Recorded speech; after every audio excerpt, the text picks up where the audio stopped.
त्यांनी आपल्याला संबोधन करावं. अजित दादा.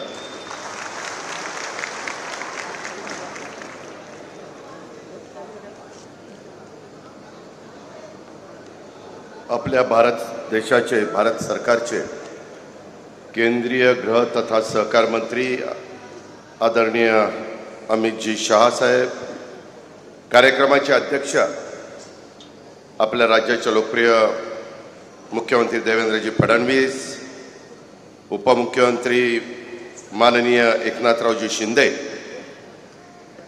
केंद्रीय राज्यमंत्री मुरलीधरजी मोहोळ, मंत्रिमंडळातील आमचे सहकारी चंद्रशेखर बावनकुळेजी, पंकजाताई मुंडे, बाबासाहेब पाटील, गिरीशजी महाजन, जयकुमार गोरे, तसंच रवींद्रजी चव्हाण, अण्णासाहेब मस्के पाटील, अहिल्यानगर जिल्ह्यातून आपल्या सर्वांचं प्रतिनिधित्व करत असणारे विधिमंडळातील सर्वच उपस्थित असणारे मान्यवर सदस्य, ज्यांच्या विनंतीला मान देऊन आपण सगळेजण ह्या कार्यक्रमाच्या करता एकत्र जमलोय, ते राधाकृष्ण विखे पाटील साहेब, डॉक्टर राजेंद्र विखे पाटील साहेब, डॉक्टर सुजय विखे पाटील, सौभाग्यवती शालिनीताई पाटील, सर्व माझ्या प्रवरानगर परिसरातून आणि ह्या सगळ्या पंचकृषीतून आलेले माझ्या लाडक्या बहिणी, माझे सगळे बांधव, सगळे माझे शेतकरी, सगळे वडीलधारी, माझ्या मायमाऊली, पत्रकार मित्र आणि आमच्या तरुण सहकाऱ्यांनो, मी सुरुवातीलाच युगपुरुष छत्रपती शिवाजी महाराज, डॉक्टर बाबासाहेब आंबेडकर, महात्मा ज्योतिराव फुले, राजर्षी शाहू महाराज, पुण्यश्लोक अहिल्यादेवी होळकर या सगळ्या महान विभूतींना विनम्र अशा प्रकारचं अभिवादन करतो. आपल्या देशातले, राज्यातले सहकार चळवळीचे जनक पद्मश्री डॉक्टर विखे पाटील साहेब आणि लोकनेते डॉक्टर बाबासाहेब विखे पाटील साहेब यांच्या पूर्णाकृती पुतळ्याच्या अनावरण कार्यक्रमाच्या निमित्तानं आपण आम्हाला सर्वांना बोलवलं, त्याबद्दल सुरुवातीलाच राधाकृष्ण विखे पाटील साहेबांना आणि त्यांच्या संपूर्ण टीमला मी मनापासून धन्यवाद देतो, मनापासून आभार मानतो. तसाच पद्मश्री डॉक्टर विखे पाटील साहेब आणि लोकनेते डॉक्टर बाळासाहेब विखे पाटील साहेब तिला त्यांच्या देखील वंदन करतो. मित्रांनो, सहकार चळवळीच्यासाठी आयुष्य समर्पित करणाऱ्या पिता पुत्रांच्या पूर्णाकृती पुतळ्याचं अनावरण आज देशाचे गृहमंत्री आणि देशाचे पहिले सहकार मंत्री अमितभाई शहांच्या हस्ते होत आहे.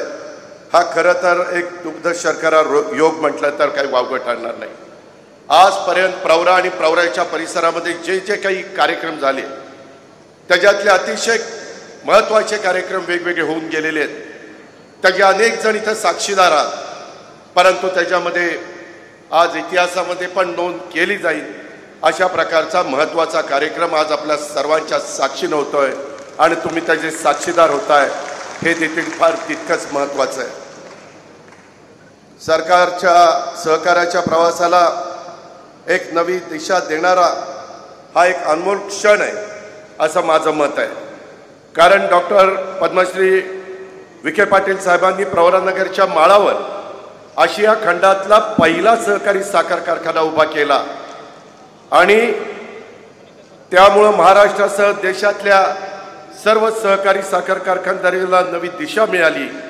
महाराष्ट्र खऱ्या अर्थाने समृद्ध झाला, ग्रामीण भाग उजळला, शेतकऱ्यांच्या घामाला योग्य दाम मिळायला लागला आणि त्यांच्या कुटुंबाला एक आत्मसन्मान मिळायला लागला. पण दुर्दैवाने महाराष्ट्राला समृद्ध करणाऱ्या या सहकारी साखर उद्योगाला 1985 पासून इन्कम टॅक्स प्राप्तिकर लावण्यात आला आणि अनेक वर्ष अनेकांनी प्रयत्न केले, मी देखील त्याचा साक्षीदार आहे.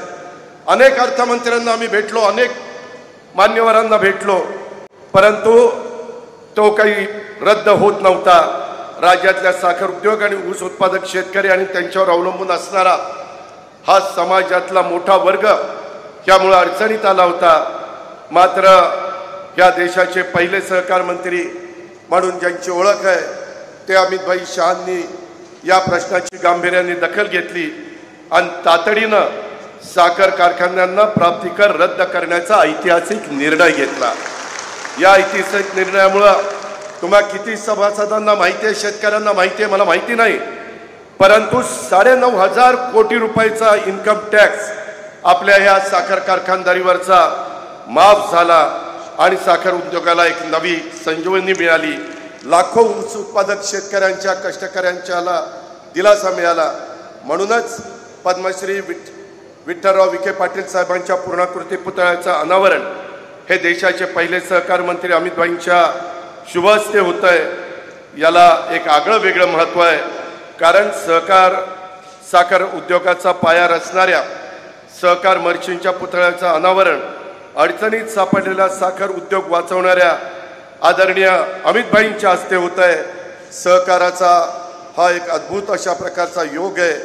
त्या हा क्षण म्हणजे सहकारातल्या शतकातलं एक सुवर्ण पान आहे असं म्हटलं तर काही वावगं ठरणार नाही।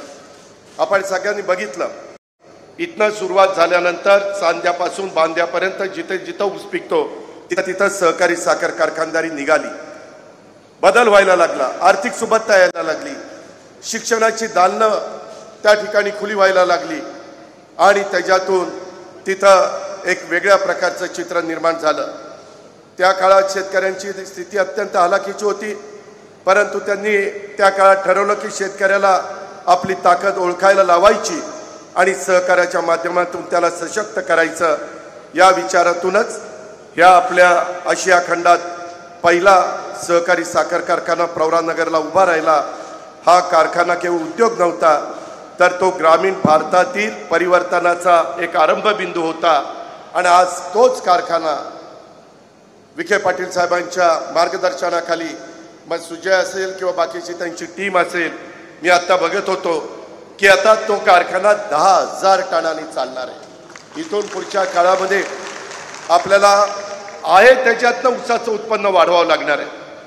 कालपासून अमितभाई शहासाहेब इथं आलेले आहेत, आम्हाला एकनाथरावांना, देवेंद्रजींना, सर्वांना सांगतायत की आहे त्या जमिनीवर कमी पाण्यामध्ये, कमी खतामध्ये तुम्ही ऊस जास्त काढायला शिका, एआयचा वापर करा। काय तुम्हाला मदत लागली तर मला सांगा, मी NCDC कडनं किंवा सहकार विभागाकडनं मदत करायला तयार आहे। त्याच्यामध्ये त्यांना हे सगळं क्षेत्र आहे त्या क्षेत्रामध्येच तणेश कसं काढता येईल हे आता सिद्ध झालेलं आहे। त्याचा वापर आपण केला पाहिजे। महायुतीच्या सरकारने यंदा जवळपास 500 कोटी रुपयाची तरतूद केलेली आहे। केंद्र सरकार देखील आज आपल्या मदतीला पुढे आलेलं आहे आणि अशा वेळेस शेतकऱ्यांनी गाफील राहता कामा नये। आता पूर्वीची आपल्या बापदादाची जशी शेती होती तशी शेती करून चालणार नाही। नवीन तंत्रज्ञान जे आलेले आहे त्याचा स्वीकार करावाच लागेल, त्याच्याशिवाय आपल्या पुढच्या पिढीचं भलं होणार नाही। आणि त्याचबरोबर माननीय अमित शाह साहेबांनी हेही सांगितलं की तुम्ही आता जे बाय प्रोडक्ट आहेत ते तयार करण्याच्या करता देखील मी तुम्हाला मदत करतो। काही कारखाने आपण ह्या देशातले निवडू, महाराष्ट्रातले पण काही सहकारी साखर कारखाने निवडू आणि त्याच्यातून काय काय आपण नवीन प्रोडक्ट तयार करू, माझ्या शेतकऱ्याला जास्तीत जास्त भाव देता येईल अशा प्रकारचा प्रयत्न पंतप्रधान नरेंद्र मोदी साहेबांच्या मार्गदर्शनाखाली, नेतृत्वाखाली आज केंद्राचा पण चाललेला आहे। राज्य पण त्याच रस्त्याने जाण्याचा प्रयत्न करत आहे। मला आपल्याला सगळ्यांना अतिशय सांगायला आनंद वाटतो, MSP आजपर्यंत एवढे राज्यकर्ते झाले, परंतु कधी कधी आमच्या साखरेचे भाव पार 18, 20, 2100 पर्यंत खाली यायचे। आता किती झालं तरी 3100च्या आत साखर विकता येत नाही आणि त्याच्यामुळं आज साखरेचे भाव 3800 रुपये, 3900 रुपये मिळायला लागलेले आहेत। त्याच्यात अजून कोजनची भर पडतीये, त्याच्यात अजून इथेनॉलची भर पडतीये, त्याच्यात अजूनही इतर बाय प्रॉडक्टची भर पडतीये। आत्ता आपला कार्यक्रम झाल्यानंतर आम्ही तिकडं संजीवनी सहकारी साखर कारखान्यावर जाणार आहे, तिथं पण अशाच प्रकारचं बाय प्रॉडक्टचं उद्घाटन करणार आहे। माझी आपल्याला सगळ्यांना विनंती आहे, निवडणुका आल्यानंतर काय राजकारण करायचं असेल ते करा, परंतु एकदा निवडणुका संपल्यानंतर कोण खऱ्या अर्थाने शेतकऱ्याला मदत करताय, आज माझ्या महाराष्ट्रातल्या पूरग्रस्त भागाला मदत करताय। कालच मुख्यमंत्र्यांच्या बरोबर मी, एकनाथराव शिंदे, मकरंद आबा आम्ही सगळे बसलो होतो लवकरच सगळे पंचनामे आम्ही मागून घेतोय. आपल्या अहिल्यानगरच्या पण काही तालुक्यामध्ये नुकसान झालंय. महाराष्ट्रातल्या मराठवाड्यामध्ये झालंय, उत्तर महाराष्ट्रात झालंय, विदर्भात झालंय, पश्चिम महाराष्ट्रातल्या सोलापूर जिल्ह्यात झालंय. त्या माझ्या शेतकऱ्याला, बळीराजाला पुन्हा ताकदीनं उभं करण्याचं काम हे महायुतीचं सरकार करत आहे. कालच रात्री आम्ही अमित शाह साहेबांशी बोललो. ते म्हणाले की मला प्रस्ताव पाठवा, एकदा तुमचे पंचनामे आणि सगळं काय तुमचं नुकसान झालं ते येऊ द्या. निश्चितपणे राज्य सरकारला केंद्र सरकार देखील मदत करेल. अशा प्रकारचा सकारात्मक दृष्टिकोन हा आज केंद्राने दाखवलेला आहे. अशा बऱ्याच काही गोष्टी आपण राज्याच्या भल्याच्या करता करतोय. आणि ते करत असताना आज एका गोष्टीचं कौतुक आहे की ज्यावेळेस आम्ही ह्या परिसरामध्ये आलोय त्यावेळेस पुढच्या पिढीला देखील सातत्याने स्मरण राहील की पद्मश्री डॉक्टर विठ्ठलराव एकनाथ विखे पाटलांनी आणि लोकनेते पद्मभूषण डॉक्टर बाळासाहेब विखे पाटलांचा हा पूर्णाकृती पुतळा हा जवळजवळ उभा केलेला आहे. त्यांच्या पुतळ्याकडे बघितल्यानंतर खऱ्या अर्थाने त्या दोघांच्या दूरच्या दृष्टीतनं इथला सगळा परिसर विकसित होण्याच्या करता मदत झालेली आहे, कायापालट होण्याच्या करता मदत झाली आहे. आणि त्याच्या पुढच्या बाबतीमध्ये त्याच्यामध्ये भर घालण्याचं काम राधाकृष्ण विखे पाटील करतायत. चौथी पिढी या नात्याने सुजय विखे पाटील पण त्याच्यामध्ये लक्ष घालतायत. हे अतिशय मनाला समाधान देणारी बाब आहे. हे आपल्याला विसरता येणार नाही, हे आपल्याला नाकारता येणार. सहकाराच्या या चळवळीमुळं शेतकऱ्यांच्या घरामध्ये समृद्धी आली. त्यांच्या मदतीनं शिक्षण संस्था उभ्या राहिल्या. ग्रामीण भागामध्ये लक्ष्मीबरोबरच सरस्वती देखील नांदू लागली. सहकार चळवळ अडचणीत येत असताना त्या काळामध्ये आदरणीय अमितभाईंच्या रूपानं नवा आशेचा किरण आपल्या देशाला आणि आपल्या महाराष्ट्राला मिळाला. त्यांच्या नेतृत्वाखाली केंद्र सरकारने सहकार ते समृद्धी ही संकल्पना व्यवहारात आणलेली आहे. मला दुसरे एक सांगायचं आहे, काही टॅक्स कमी करण्यात आले.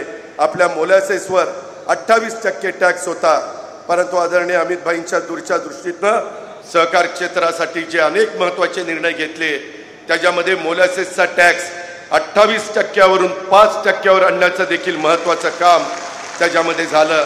त्याच्यातून देशात नॅशनल कोऑपरेटिव्ह एक्सपोर्ट लिमिटेड आणि नॅशनल कोऑपरेटिव्ह ऑर्गॅनिक्स लिमिटेड आणि भारतीय बीज सहकारी समिती लिमिटेड अशा नव्या संस्था त्यांच्या नेतृत्वाखाली स्थापन करण्यात आल्यात.